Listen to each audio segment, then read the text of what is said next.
आप देख रहे हैं न्यूज नाउ 24/7 ताज़ा खबरों के लिए हमारे साथ बने रहें। उत्तराखंड के मुख्यमंत्री पुष्कर सिंह धामी ने राज्य के बजट 2026 को विकास और समावेशी नीति पर आधारित बताया। उन्होंने कहा कि इस बजट का मुख्य उद्देश्य राज्य के सभी वर्गों को साथ लेकर आगे बढ़ना है। मुख्यमंत्री धामी ने कहा कि सरकार ने बजट तैयार करते समय समाज के हर तबके की जरूरतों को ध्यान में रखा है, चाहे किसान हों, गरीब परिवार हों, युवा हों या अनुसूचित जातियों से जुड़े लोग, सभी के विकास को प्राथमिकता दी गई है। उन्होंने ये भी कहा कि राज्य के बॉर्डर वाले इलाकों के विकास पर विशेष ध्यान दिया गया है। इन क्षेत्रों में रहने वाले लोगों के लिए बुनियादी सुविधाओं को मजबूत करने और रोजगार के अवसर बढ़ाने की दिशा में योजनाएं बनाई गई हैं। मुख्यमंत्री के अनुसार उत्तराखंड सरकार का लक्ष्य संतुलित और समावेशी विकास सुनिश्चित करना है। उन्होंने कहा कि बजट में शिक्षा, स्वास्थ्य, कृषि और इंफ्रास्ट्रक्चर जैसे क्षेत्रों में निवेश बढ़ाने पर जोर दिया गया है।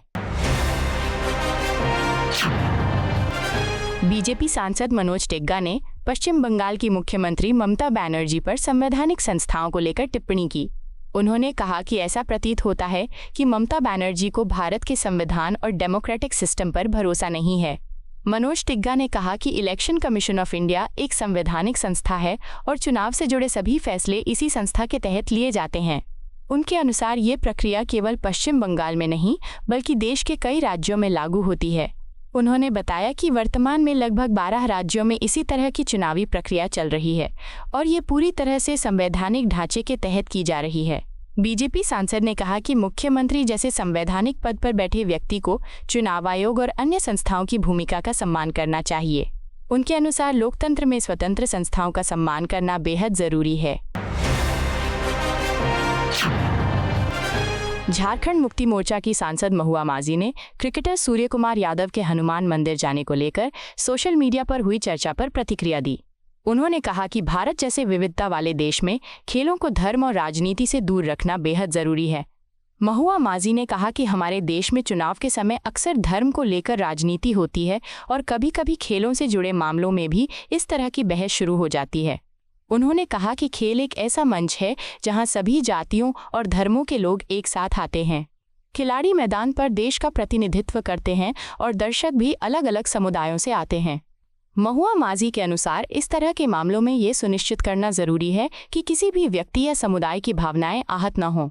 उन्होंने कहा कि भारत में लोग मंदिर, मस्जिद, चर्च और गुरुद्वारे सभी जगह जाते हैं और ये देश की विविधता का हिस्सा है।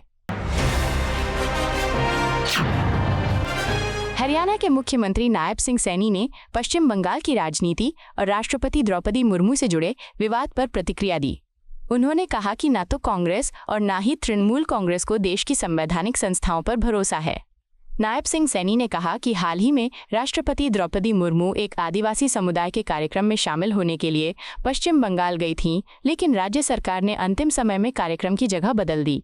उन्होंने इस घटना को दुर्भाग्यपूर्ण बताते हुए कहा कि ये देश के सर्वोच्च संवैधानिक पद का अपमान है। उनके अनुसार लोकतंत्र में राष्ट्रपति जैसे पद का सम्मान किया जाना चाहिए। हरियाणा के मुख्यमंत्री ने कहा कि इस तरह की घटनाएं ये दर्शाती हैं कि कुछ राजनीतिक दल लोकतांत्रिक मूल्यों का सम्मान नहीं करते। राष्ट्रीय जनता दल के सांसद सुधाकर सिंह ने चुनाव प्रक्रिया को लेकर अपनी प्रतिक्रिया दी। उन्होंने कहा कि लोकतांत्रिक व्यवस्था में सिर्फ शांतिपूर्ण चुनाव कराना ही पर्याप्त नहीं है, बल्कि उससे भी ज्यादा महत्वपूर्ण निष्पक्षता सुनिश्चित करना है। सुधाकर सिंह ने कहा कि कई देशों में चुनाव होते हैं, लेकिन वहां लोकतांत्रिक मूल्यों को लेकर सवाल उठते रहते हैं।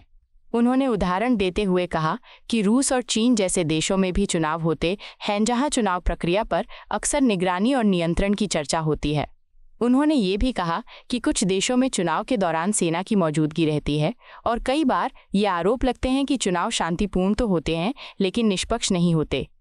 आरजेडी सांसद ने कहा कि लोकतंत्र में चुनाव का असली मतलब ये होना चाहिए कि हर मतदाता बिना किसी दबाव के स्वतंत्र रूप से अपना वोट डाल सके।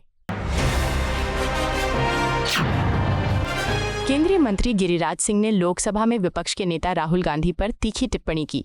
उन्होंने कहा कि ऐसा विपक्ष का नेता शायद ही कभी देखा गया हो जिसके पास स्पष्ट विजन न हो।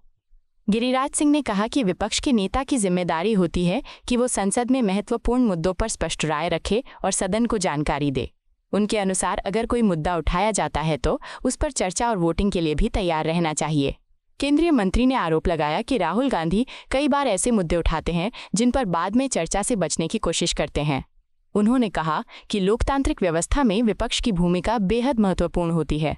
गिरिराज सिंह ने कहा कि संसद में बहस और संवाद लोकतंत्र की मजबूती के लिए जरूरी है और विपक्ष को अपनी जिम्मेदारी निभाते हुए रचनात्मक भूमिका निभानी चाहिए।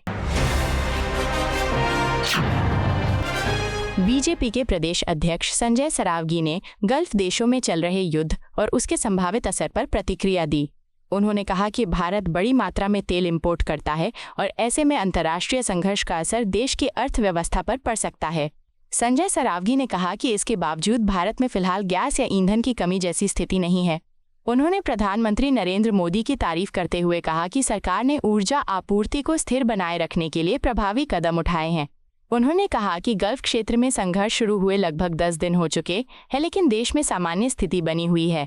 बीजेपी नेता ने कहा कि ऊर्जा सुरक्षा किसी भी देश के लिए बेहद महत्वपूर्ण होती है और भारत सरकार इस दिशा में लगातार काम कर रही है। उनके अनुसार सरकार की नीतियों के कारण देश में ईंधन आपूर्ति पर कोई बड़ा संकट नहीं आया है।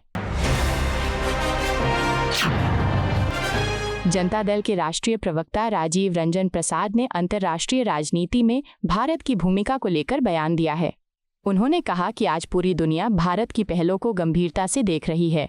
राजीव रंजन प्रसाद ने कहा कि हाल के समय में कई वैश्विक मंचों पर भारत ने महत्वपूर्ण पहल की है जिसमें विभिन्न देशों के नेताओं ने भाग लिया।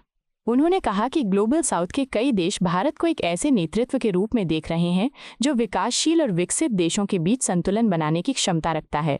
जेडीयू प्रवक्ता ने कहा कि भारत की कूटनीतिक पहलें अंतर्राष्ट्रीय स्तर पर नई संभावनाएं पैदा कर रही हैं।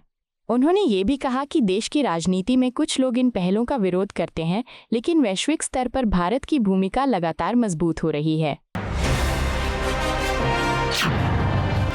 तृणमूल कांग्रेस के सांसद और पूर्व क्रिकेटर कीर्ति आजाद ने भारतीय क्रिकेट टीम की जीत को लेकर राष्ट्रीय एकता का संदेश दिया है। उन्होंने कहा कि जब भारतीय टीम जीतती है तो पूरा देश खुशी मनाता है। कीर्ति आजाद ने कहा कि भारत की आबादी 140 करोड़ से अधिक है और टीम की जीत पर सभी धर्मों और समुदायों के लोग एक साथ जश्न मनाते हैं। उन्होंने कहा कि क्रिकेट जैसे खेल में खिलाड़ी किसी धर्म या जाति का प्रतिनिधित्व नहीं करते, बल्कि वे देश का प्रतिनिधित्व करते हैं। पूर्व क्रिकेटर ने कहा कि मैदान पर खिलाड़ी का लक्ष्य केवल टीम को जीत दिलाना होता है और वो अपने देश के लिए खेलता है। उन्होंने कहा कि खेल लोगों को जोड़ने का काम करते हैं और समाज में एकता और भाईचारे का संदेश देते हैं। आपको यह वीडियो पसंद आया हो तो इसे लाइक करें, हमारे चैनल को सब्सक्राइब करें।